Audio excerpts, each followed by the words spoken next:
You have the curse buster? Yeah. And actually, if I show you this picture here, yeah, that's him swinging. That's him swinging it, hitting a triple. And I have that bat right here behind me. What's up, everybody? Welcome back to another episode here on Youth Inc. The sports world, there is a lot going on right now. The Olsen sports world is kind of coming to a little bit of a transition here in the summer. We have the College World Series. We got PGA golf. We got PGA golf fighting with Live Golf.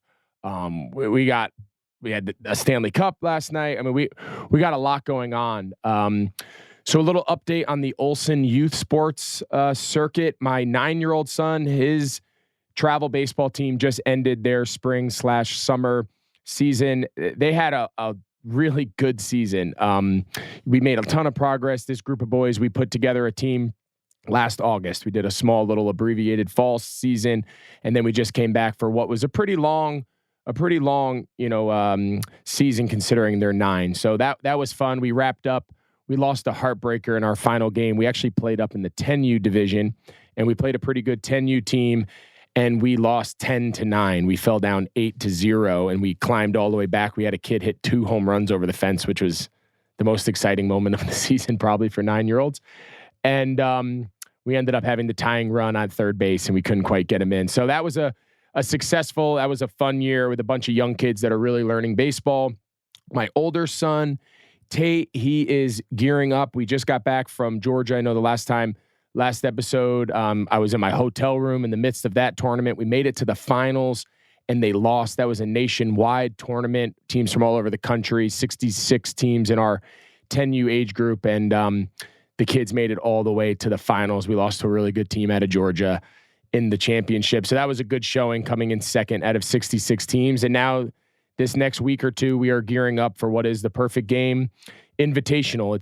That is the biggest youth baseball tournament in the country. Only the top teams who qualify are invited to come down to Florida.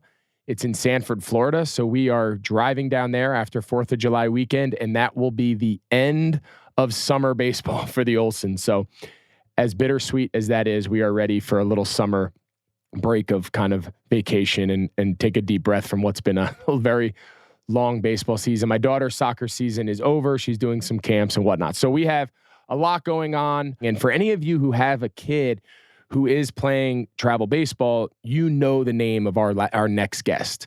Today's guest, Jack Marucci, the LSU Director of Athletic Training, but he's also the founder of Marucci, the brand, the bats, the clothing, the equipment, the gear that every single ballpark in the country, the kids are outfitted in the gear with Jack's last name on it. And to be able to catch up with him and tell the story of not only creating this bat in a shed in his backyard for his 8-year-old son, and building that while he was a athletic trainer. He was working he worked at Florida State, and then of course now at LSU. And through some of those baseball contacts, he was able to launch this bat company into a multi-million-dollar brand that he eventually was able to sell. So it's a really cool story. I mean, his impact on youth sports, from the equipment scene to the training, he has a really cool story to tell.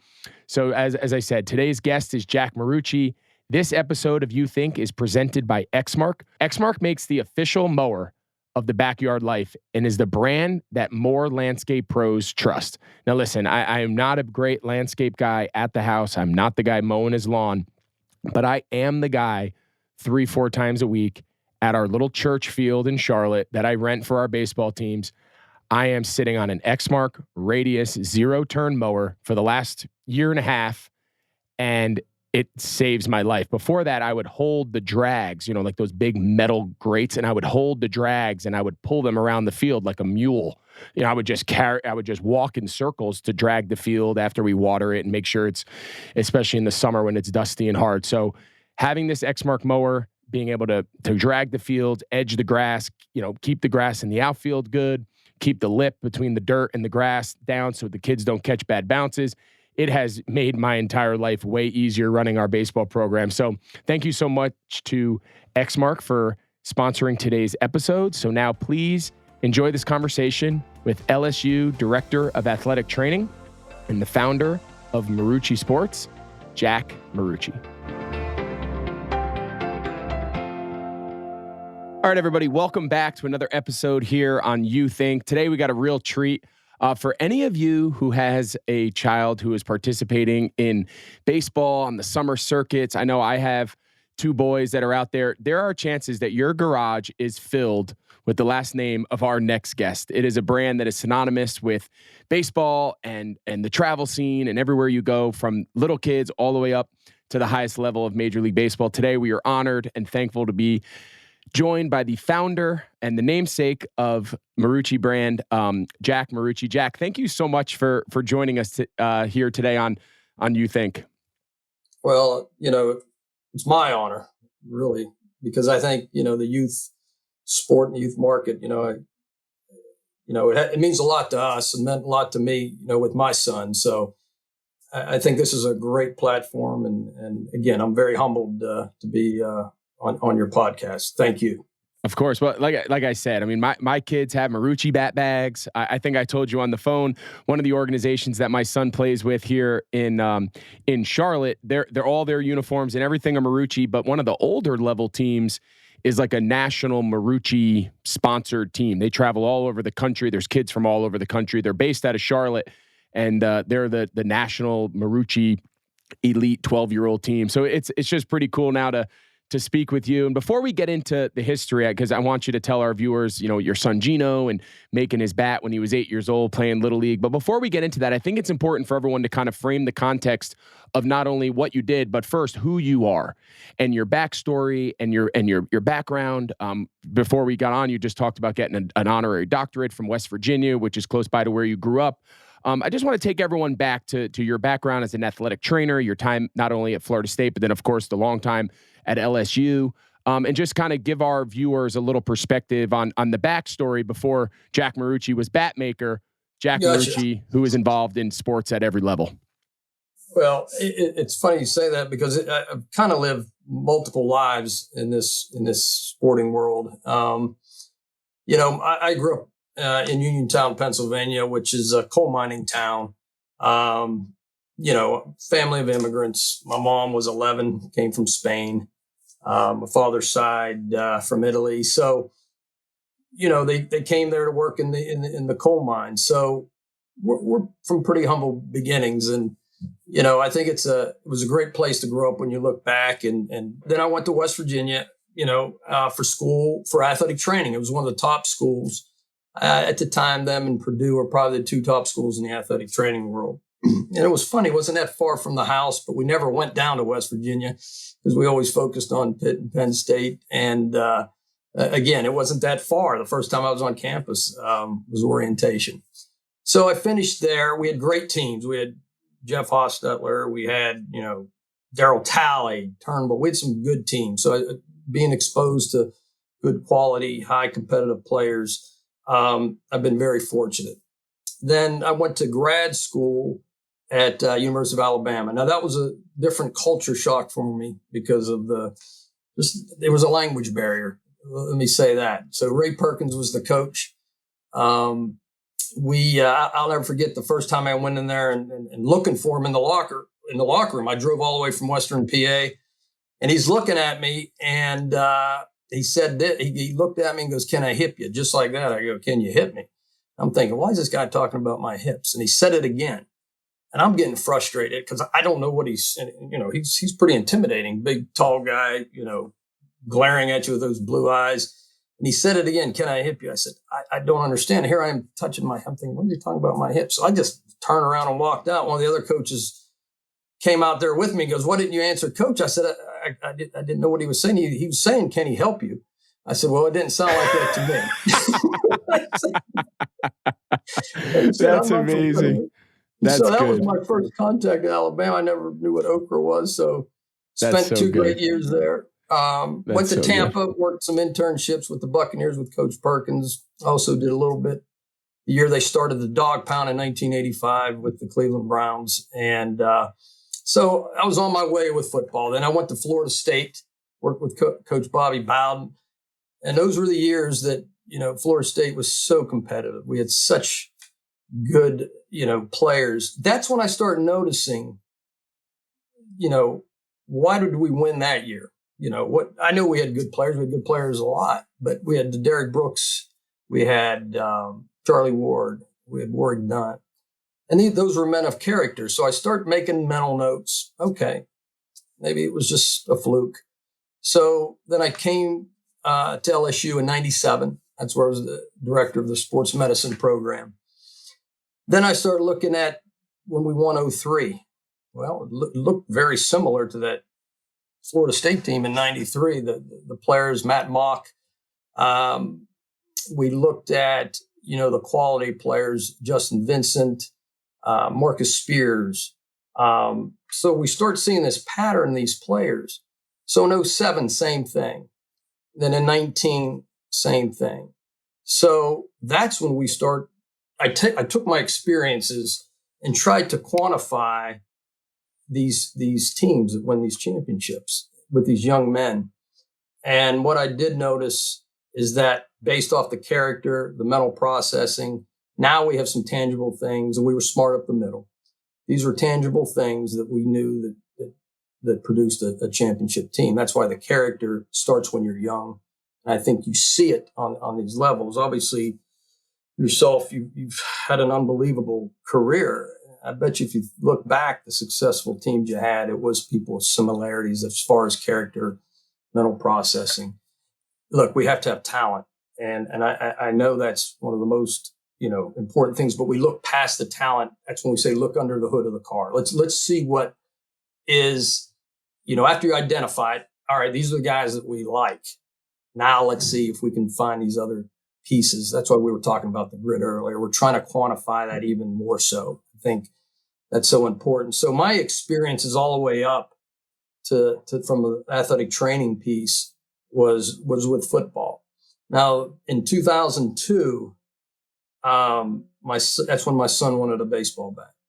And then I must have called 4 or 5 companies, and Louisville Slugger was probably the last one, and none of them made it short enough that he could use. And when you're talking bats, every inch, even in the big leagues, really matters. And so trying to find a bat that really, that he could swing. And so, I said, you know what? I had wood shop back in 8th grade. I think I remember how to use it. Okay, here I go. I said, okay, I'm getting brave again. So I went down. It's when Harbor Freight they just came out, and $88. Okay, I can buy this. I'll cut him a couple bats, and that'll be it. So sure enough, I cut his bats, and he was playing Little League with it. And he was a good hitter, and he's hitting the ball. So everybody on his team, his parents thought that was cool. But now, real quick, I don't want to interrupt. Is he the only one using a wooden bat? Yes. Or is everybody using a wooden bat? Because I just think it's important for people to know, like, you go to a Little League game, you go to a youth baseball game, no one's using wooden bats, right? And if you're using a wooden bat, you are, the wooden bat and a composite or a metal or a 2-piece, whatever you want to call it, they are apples and oranges as far as young kids hitting them. So I think it's important for everyone to understand, here's this 8-year-old who's now showing up and he's got a wooden bat, and to everyone else at the park, he's an alien. He's an alien. You know what I mean? Like, I think that's important for everybody to kind of hear. He's an alien. Exactly. And because the biggest thing, the sweet spot's only half the size. Because on metal bats, it's almost double. So it allows you.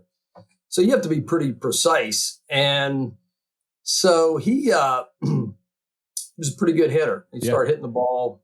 And look, I thought it was neat. I can make my son bat. So so real quick, talk to us about how that process works. So your kid wants a bat, and you call around. No one makes a small enough bat for an 8-year-old to swing. For anyone who's held a wooden bat, they're very top heavy. The weight is not as evenly distributed. It's hard for young kids to swing them, whatnot. So you make one in the backyard. You get, in your workshop. I actually saw some videos online of your shed. It was super cool. Okay. All right, so talk to me about, like, how do you go about sourcing the wood, sourcing the shape, the specs? Like, where did you teach yourself all of that, the elements of that now, fast forward your rival with Louisville Slugger? Like, how did you educate yourself on that? I got a degree in Google, and I got a master's, I think, in YouTube. I would search. I would talk to even guys with with physics vibrations of wood and Yeah. things that I felt like mattered. But my first bat, which I have right behind me, it looked awful. It was terrible. And I brought it into Matt Mock at the time. He played for the Cubs for 3 years, minor leagues at the Lugnuts. He was our quarterback. And I said, Matt, take a look at this thing. I know it doesn't look good, but so he said, well, let's taper a little bit more. So he was probably my biggest connection in the training room from a football standpoint that had baseball knowledge. So I went back and I recut another one. I'd bring it in. Okay, now we're getting on it. But I tell you, I picked up the lathe pretty quick again, because I even talk about teaching today. It's an applied learned piece. In our high school, they taught us how to sew, how to type, which we use for computer skills. Those things that were applied that you do that stay with you. So I remember how to use the wood lathe. So it didn't take me too long to start getting the pattern down. I knew on young kids, I had to have a better balanced bat. Like you said it, we don't need the top heavy bat. We need something to distribute the weight, and wood bats are going to be a little heavier. Now, once you hit it, the ball would travel pretty far because it has mass behind it. Yep. So he's, a little heavier bat, but I was able to balance it. So that's where I came up. I think there's still a model on the wood. It's called the GM21. It was my son's initials. And I always took Roberto Clemente was a guy that I followed and, appreciated his career. So my son wore 21. So that became that model. So, just tinkering with it. And I'd listen to an 8-year-old.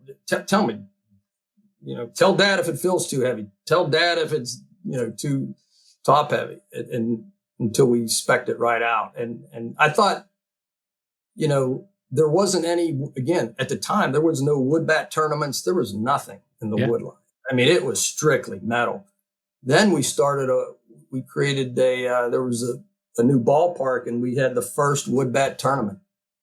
And people really loved it. They loved the sound. They loved the,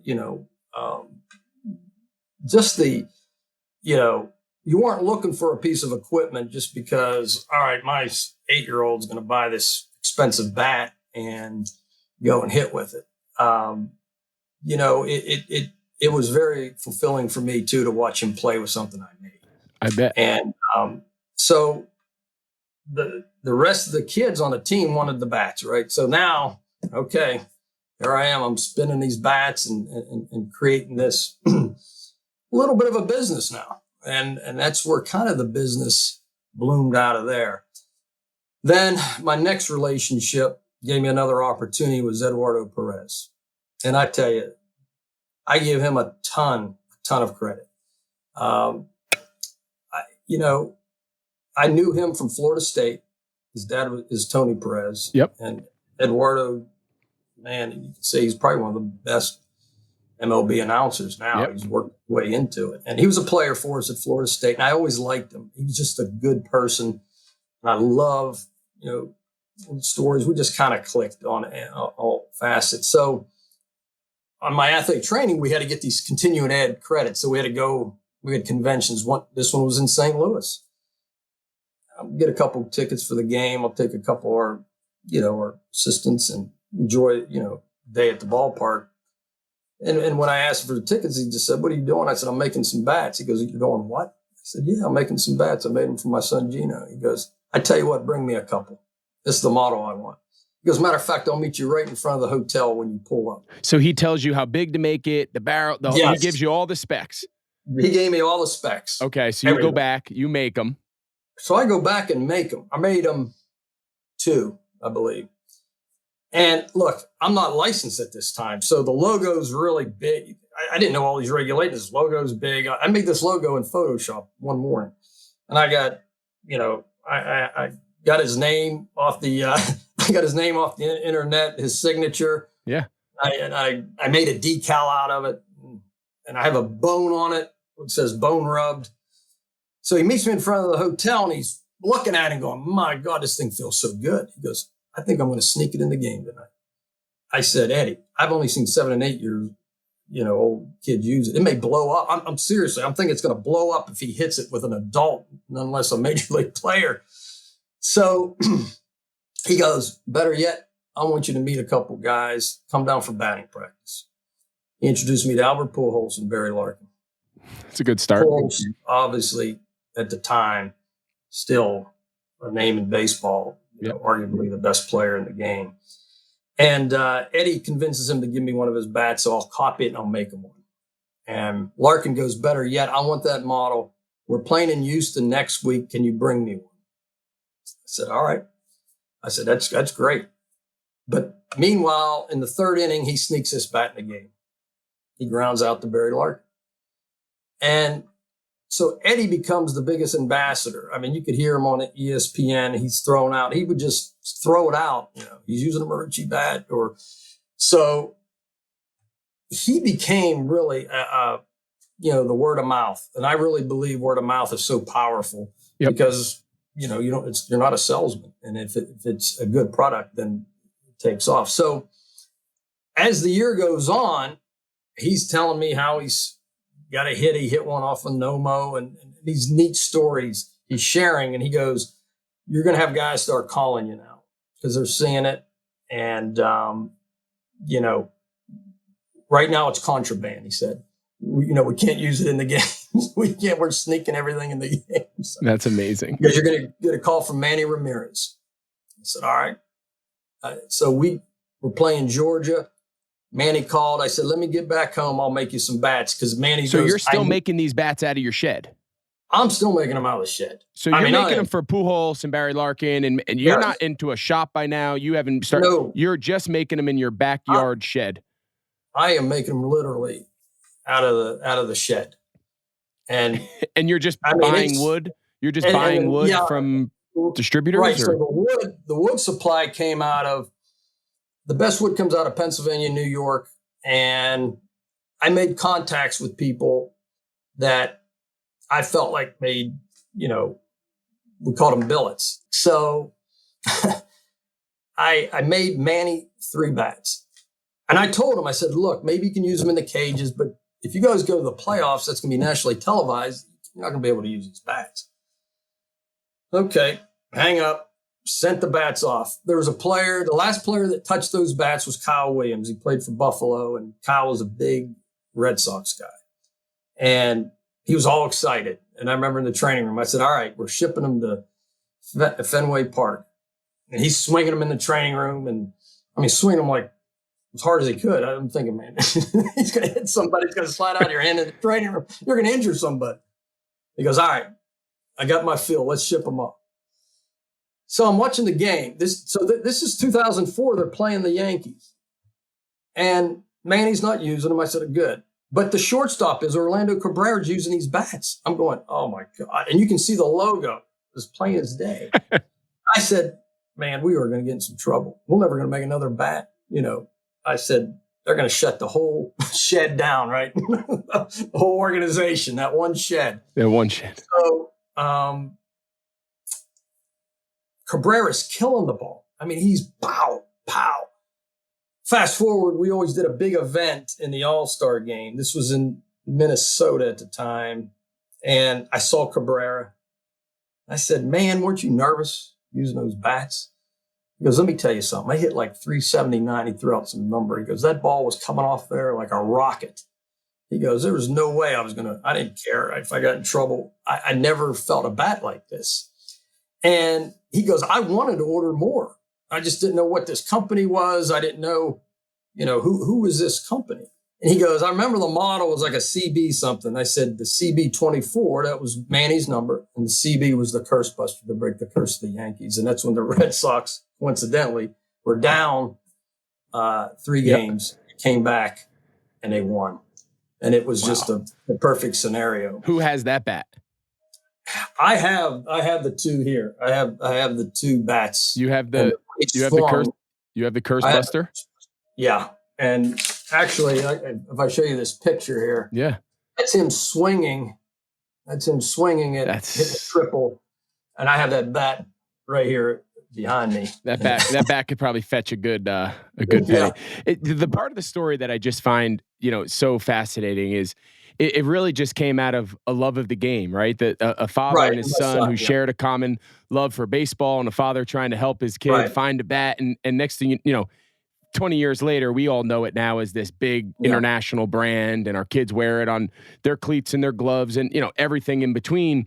But the part that I feel like is so authentic, right? Everything we talk about here about youth sports and the experience and everything is the family experience and the wholesomeness of it and just the lessons that it teaches. And here you are, in essence, doing like a side hustle out of your garage. Little did you know that you were going to have Manny Ramirez using it in a World Series, and you were going to have Albert Pujols and all these premier guys using your bat that at the end of the day you just made because it was something that was fun to do with your kid. Right. And Greg, I think you're right. And things stem from family and faith and all the things we talk about. And, you never expect some things. And again, I really appreciate the relationships I've had along the way. Mind you, Louisville Slugger had the market for 100 years, over 100 years. Nobody was able to get the market, especially in Major League Baseball. When you say these guys are holding your bat and they're willing to use a bat that's technically not allowed, they call it contraband in your words. Right. What about your bat made it so different? Louisville Slugger have been making bats for 100 years. Right. Why does Manny Ramirez want to use this unproven bat he doesn't know anything about? What is it about the way you made it in the shed that just made it special? Well, Greg, I think one thing I did, and I say this today when we work with our players or any players, I listened to what the players wanted, first of all. I listened what type of wood, how much, like I said, the sound of the wood, the diameter, the shape of the bat, all that mattered, the width of the handle. And once I got to get full control on a CNC lathe, it really took it to another level because you had full control. If it was Chase Utley's bats and we had to tweak it maybe a half a millimeter or a millimeter, it allowed us to listen to what they had to say. Then our finish was completely different. Our finish was like furniture. I remember Raul Ibanez and those guys would laugh and said, I don't want to use it. It looks so good. It's true. It's true. Said, when you hold a Marucci wood bat, it's like shiny, it's smooth. Right. So that feels, changed. Yeah, that changed the way bats were going to be as you see today. Yep. We had this dark mahogany, we called a cherry finish, which wasn't even licensed at the time in Major League Baseball, which is now. They just could not believe how and then the detail. I would stamp the number on the knob, personalize it. Eduardo goes, let's do a born on date. We put the day it was made. We put the exact weight. I vacuum sealed the bag so the moisture would not get in. So it was completely different. And I think this is, and I had a relationship when they'd asked me to come in the clubhouse. I wasn't a salesperson. I'd been around athletics. So I loved hearing what they had to say. I listened really closely what they wanted. I listened to everything that they felt like because as Albert said, I love my wife, I love my faith, and I love my bats, and maybe sometimes not in that order. He loved. That's good. He loved. That's he loved great. What we did.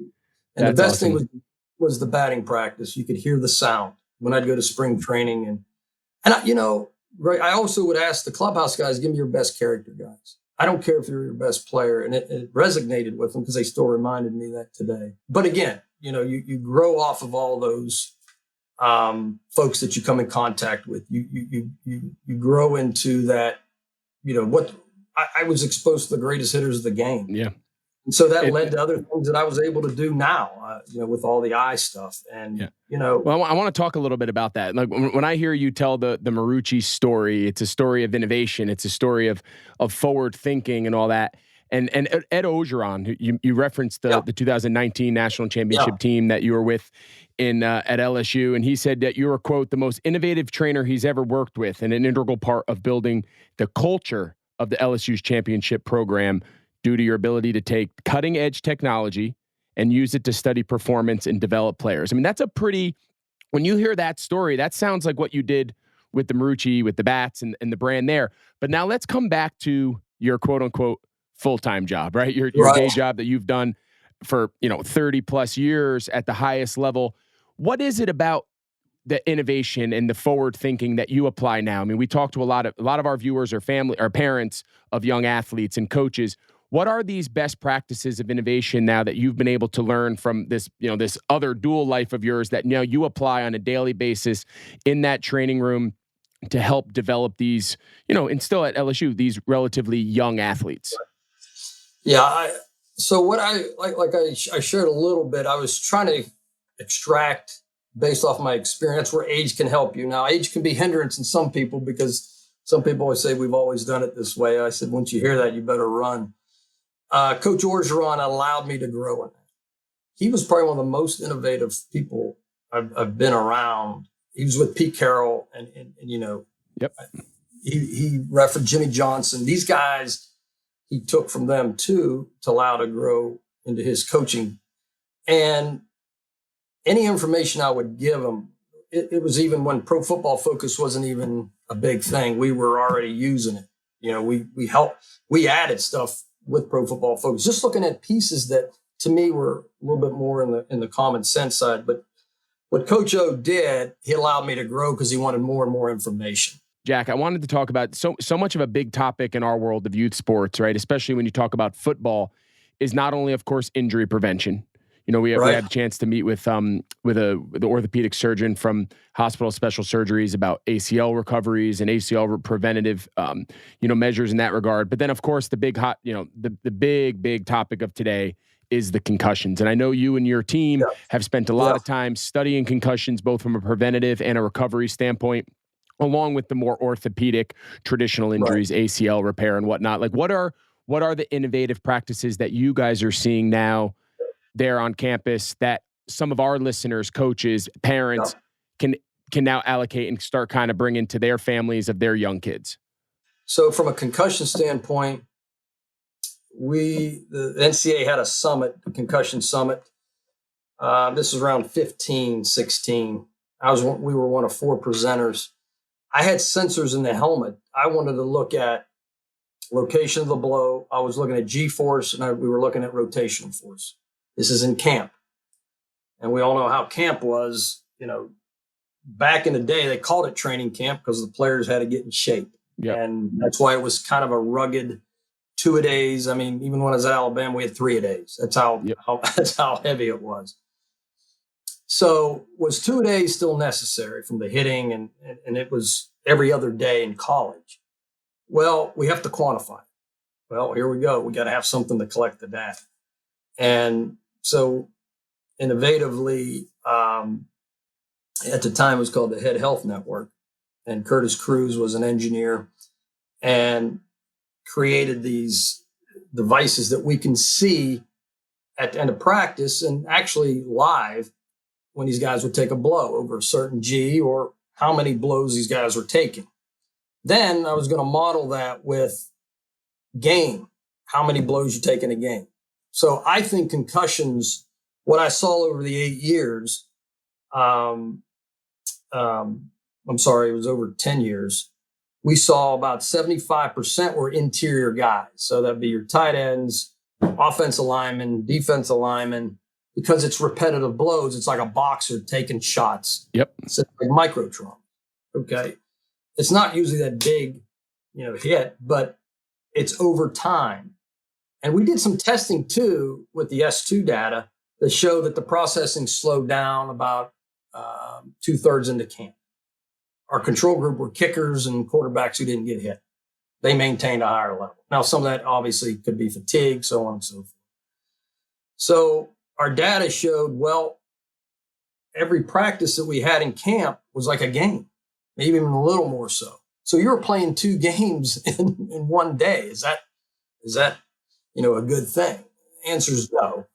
So when they saw that information, that really started the ball rolling to get rid of the 2-a-days.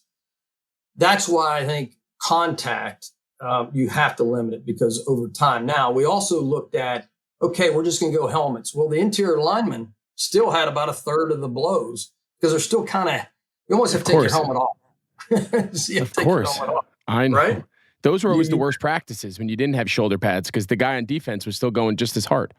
They're just going as hard.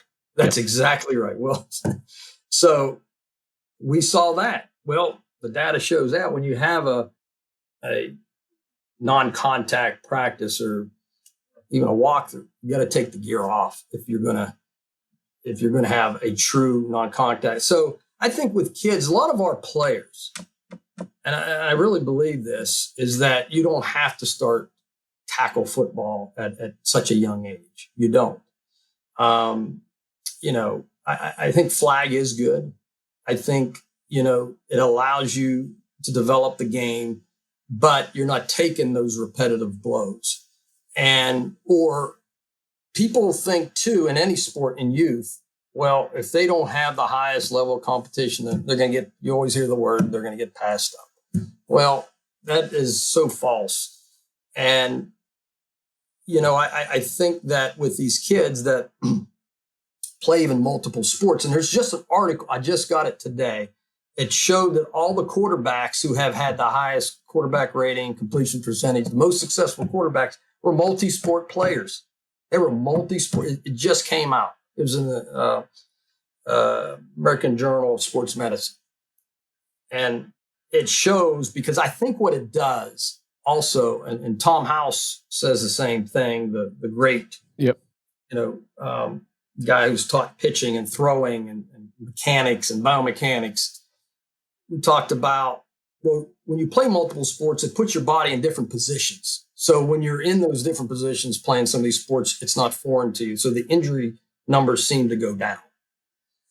The other thing with parents have to understand, if your son or daughter's a late developer, I think that's another thing, because you see sometimes these parents have the kids that are fully developed at 13, 14, and they're the better athletes. These kids shouldn't get discouraged, because there are so many kids, that develop in a later time. When we did a study in the NFL, we were looking at the average heights, weights. We broke down every active player that's active today in the NFL. And we looked at where they were from, where they grew up, where everything.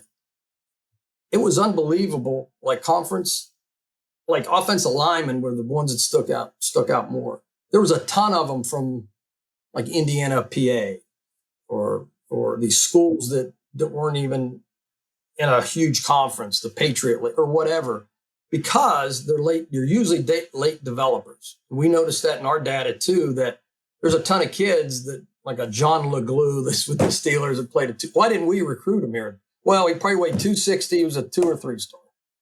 Well, he's a late developer. Yeah, the projection of young kids is always so difficult. Yes. Right. And that's where the youth sports model gets so shaky, is we are trying to predict future development, future growth, future maturation, but we're trying to make the best 10-year-old team or the best 12-year-old team at the moment.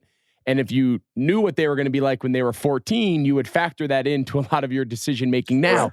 It's just we don't have a lot of that data. So I think the fact that you guys are charting that and making it into a quantifiable ability to say, hey, we're going to share this information. A lot of the information you've shared with us today, parents can listen to this and say, okay, my son or daughter may fall into one of these categories, and I can make decisions as I see fit. So what would you tell?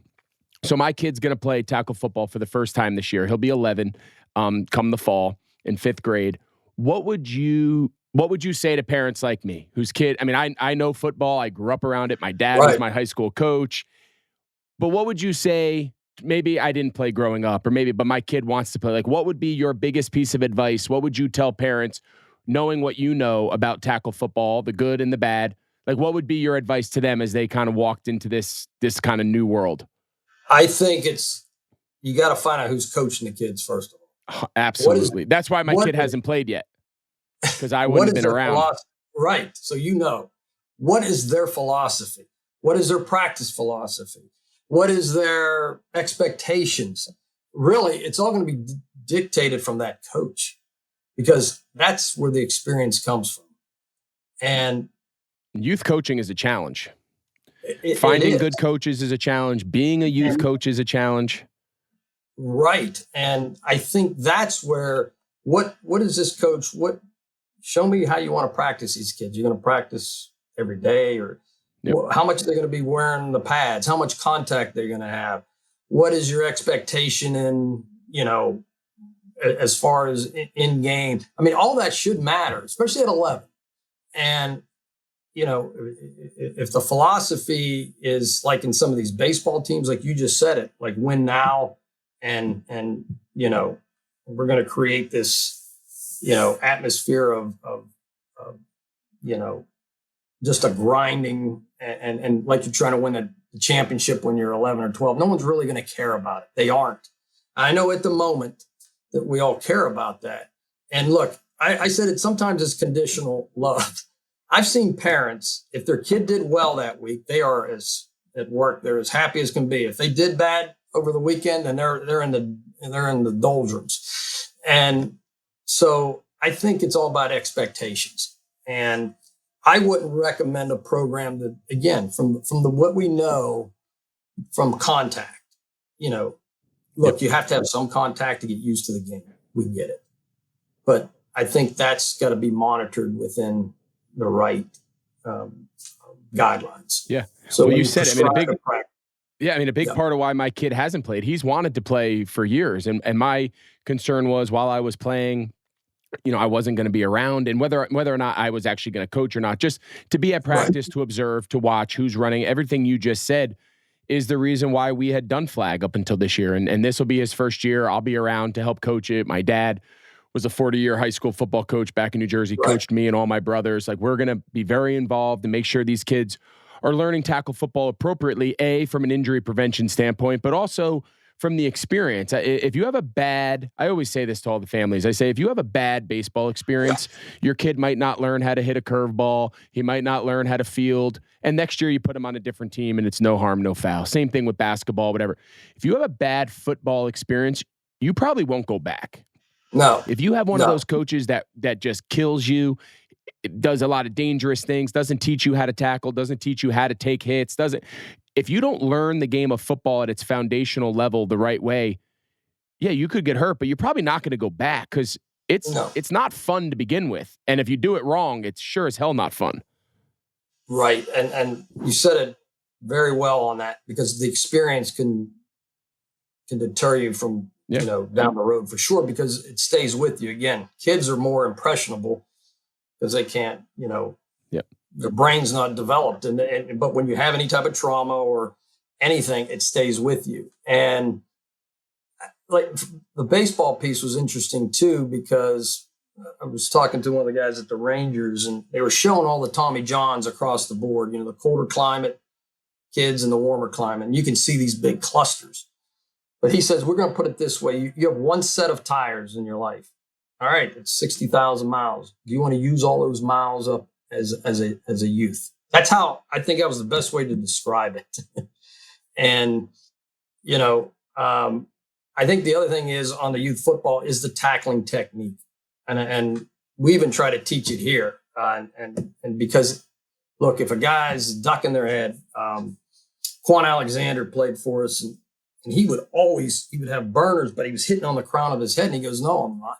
No, I'm not. So those sensors showed him. I said, look where you're hitting. Here's all your marks. Yeah, I've been hit by him before. And, you know, it changes everything when your head's up. I mean, it changes the whole dynamic of safety and getting your head across.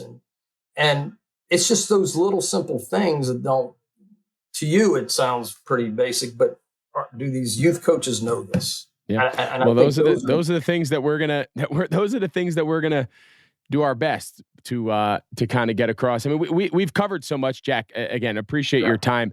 I feel like we could do like a 4-hour episode because I feel like the Marucci story in and of itself, I know we went through it sort of fast, and I just know we needed to dive into it because the Marucci brand that could have been an episode in and of itself. But then I also just think all of your time and experience and all these innovative, you know, research projects that you've done, studying concussions and eyes and injury prevention and how to spot who's going to be, you know, who's going to develop into a high level athlete, and all these areas to me are so relevant to the youth sports experience, right? And it's even more so for the adults in the room, the parents and the coaches, to take all of these things into account when you're trying to develop a 10-year-old kid or a 12-year-old girl or whatever the case may be, because development, understanding the new trends, understanding where the sport is headed, And just because it was done a one way years ago, not being hesitant and not being stubborn to that growth and to that. So I just think your voice and your experience and you're like a Renaissance man. You're like a modern day Renaissance man. You can make bats, you can rehab ACLs, you can teach people where their eyes don't work. I mean, it's unbelievable the things you've accomplished. Yeah, I'm working on, I just sent drumsticks to Mick Fleetwood. So that's my next, I'm working on drumsticks. So that's because of the wood. But I feel like you needed to do more. Yeah. So I feel like it made sense. Yeah. I'm sure all the other 12 things that you're working on probably weren't keeping you. So I don't blame you for diving into music. That seems like an uncharted waters.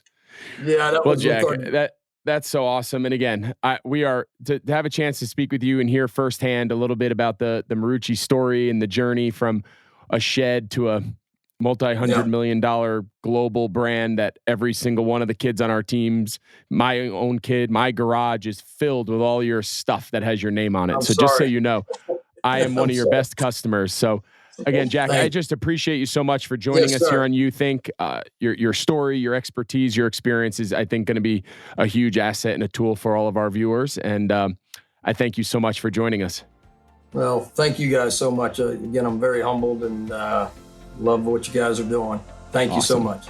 Thanks. Good luck to you. And we'll talk soon. Take care. What's up, everybody? Welcome back to You Think. I hope you guys enjoyed some of those stories from Jack Marucci. I mean, the story of, creating the wooden bat for his 8-year-old son who really wanted one, but he couldn't find one for his size and the market. And the fact that from that, going back in his shed, for making that one singular bat that one day would be used by Manny Ramirez in the World Series, and just the story of how Marucci, the sports equipment company, was founded and created alongside with all of his pioneering work as an athletic trainer at Florida State and LSU, and kind of how all that blended together is just a really fascinating story. And Jack Marucci is a man it feels like he's lived 10 lives. So we're fortunate to have him take some time to join us here on our latest episode of You Think. So I hope you guys enjoyed it. At this time, I'm going to bring in my producer, Tasha, who's going to, as always, she's going to have a few audience questions that we're going to touch on. And this has become a kind of a highlight. We look forward to hearing from you guys on social. We look forward to hearing you guys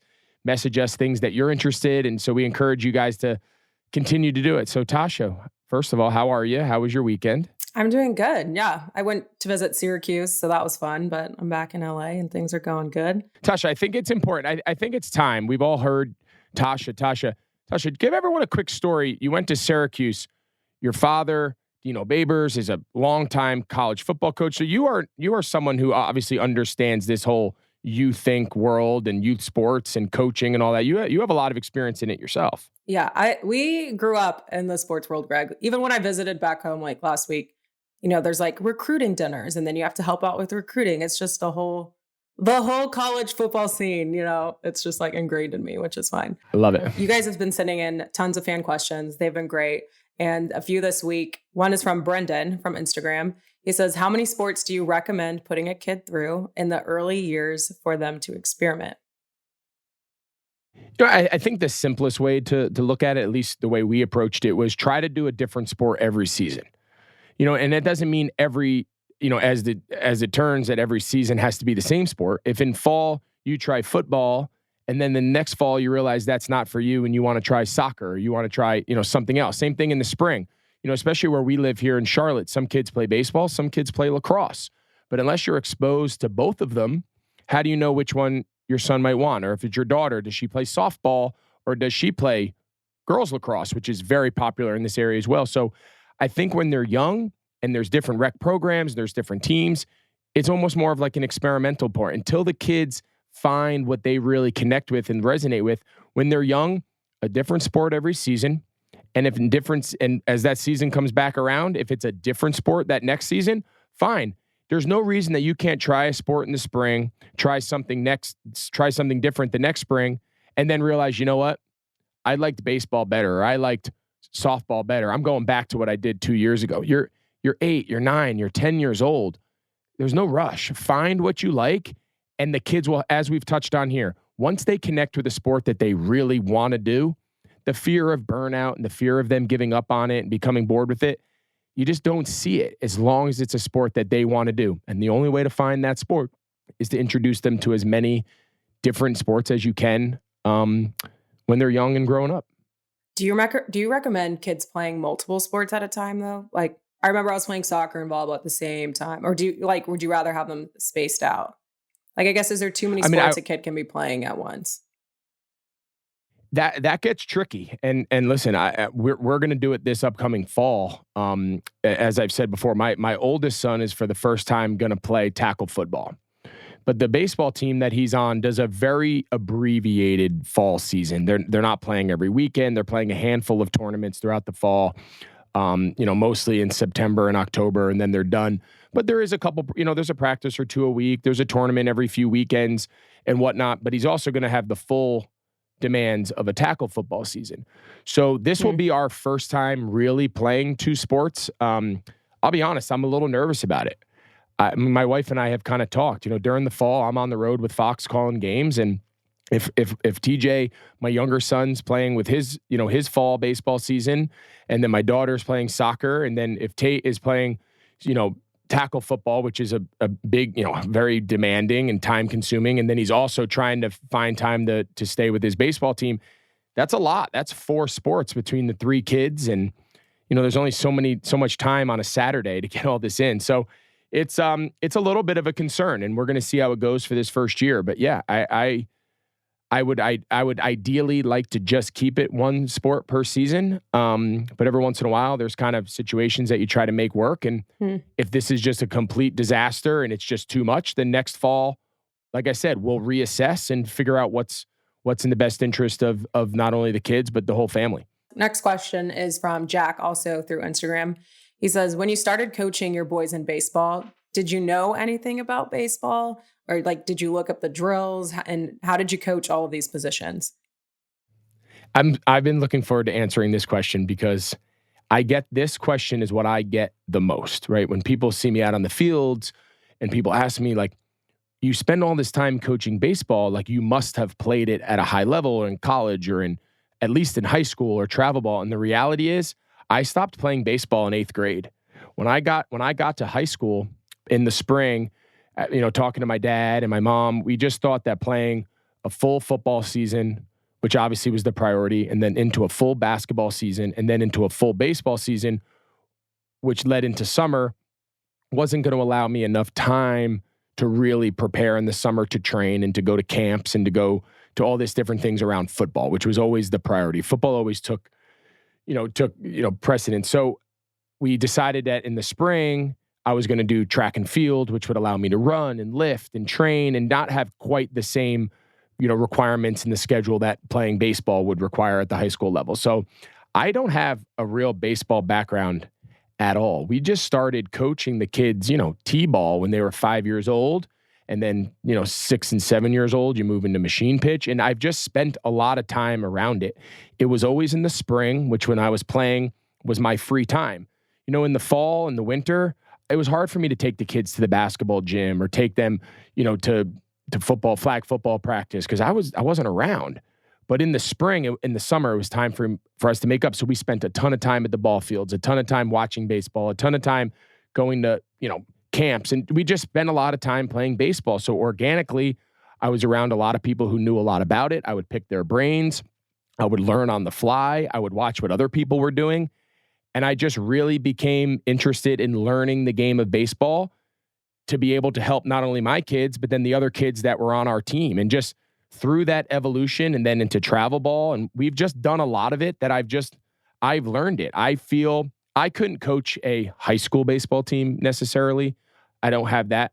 But I feel very confident that on any of the other age groups, I could coach a baseball team as good as anybody who's been around it just because I've made it a point to learn it. And I study it and I read up on it and I listen to when coaches give in. I've really become a student of baseball.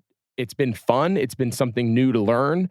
And as a result, we've had a lot of fun and a lot of success doing it. So parents can coach teams. You don't have to be a professional. You just have to learn about the game. Do some research. You just have to care. Yeah. Right? You just have to care enough to know what you don't know. And there's resources out there. There's people you can talk to on today's day and age. I mean, on my Instagram feed is 90%. I'm not talking like random people on Instagram and stealing drills, like really good instructors, really good coaches, people that really break down the game and show you how to teach throwing mechanics and show you how to teach batting mechanics and show you how to teach fielding footwork. I'm talking like really prominent instructors and coaches that are breaking this down. So you can easily go in there and consume it and process it and make sense of it and go, yeah, that makes sense. Right. So there's a learning process like there is anything. And if you care enough to learn, because I take great pride in when people come to my team, like if I'm going to teach your kid to do something, it better be the way their high school coach would teach them, or else I'm doing them a disservice. If you care enough to go out and find the information to learn it, it's no different than learning anything else. You don't have to be a baseball player to coach baseball. No different than you don't have to be a football player to coach football. I mean, most NFL football coaches didn't play football at a high level. They've put the time, they have a passion for it, they have a love for it, and an appreciation for it, and they've gone out and they've learned the game through investing their time and their energy and their open-mindedness to learn it. And so learning a different sport than one you didn't play is no different. You know, I can go learn how to, you know, be an auto mechanic, but it doesn't mean, you know, I mean, like you can go learn to be anything if you put the time and the effort into it. Greg Olsen, the Fox announcer and auto mechanic in the fall. We'll see. Could you imagine? We'll see what happens. I couldn't even change a tire. But that doesn't mean one day I couldn't. Maybe one day I'm going to learn. That's right. Instagram. Use Instagram. Use YouTube. You can learn anything on the internet. It's true. That's it for all of the audience and fan questions this week. And keep sending them in. Greg loves answering them. And you can send them through Instagram, TikTok, or Twitter on Greg Olsen or @YouThink.